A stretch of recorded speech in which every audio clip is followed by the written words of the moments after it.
欢迎来到新闻频道。当您订阅频道时，演员们会很高兴。热巴木须辞生图曝光，异域风妆造绝美，与男主同框氛围感拉满。而木须辞的官宣海报出来后，也果然不出预料的被人骂惨了。原本这部剧就是冲着热巴来的，热巴因为工作许久没进组，粉丝看了男主2天的丑照，就有些失望了。结果热巴的更失望，瞬间就掉了一大批粉。好在如今的剧组也都学聪明了，知道从网络收集意见，既要有自己的主要特色，也会根据网友的意见适当改造。前2天的白色长袍不好看，很快就换成了现在的异域风，瞬间热巴的颜值就回来了。头发简单不复杂，耳朵露出来后显得脸小了许多。头上的珠串也不多，有感觉却不繁复，衬得整个人活泼又高贵。衣服也是少数民族的特色服装，配色清新高雅，又有着独属姑娘家的青春靓丽的感觉。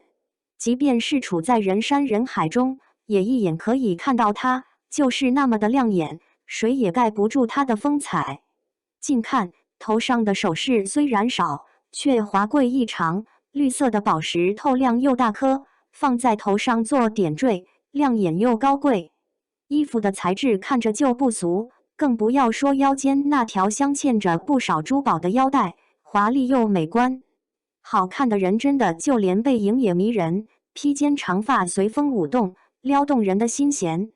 头发下是被厚厚的衣服盖住的杨柳细腰，记得之前看电视剧说林深是一枪遮半腰，如今热巴这是一发遮半腰，也不怪小说中男主总是被迷得神魂颠倒，这样的小腰，谁看着不迷糊啊？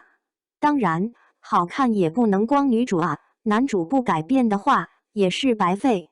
好在剧组还算听话，最新路透中，男女主同框图曝光，2人都是异域风，该说不说，这个光线真的是给足了氛围感。御姐领主和他的段小狐狸这一刻才有了具象化。看了好几天陈飞宇的丑照，感觉这才回归了他本真。本就年纪不大，这套衣服异域风更是将他的少年感展现得淋漓尽致，那满脸的委屈感让人看得心疼。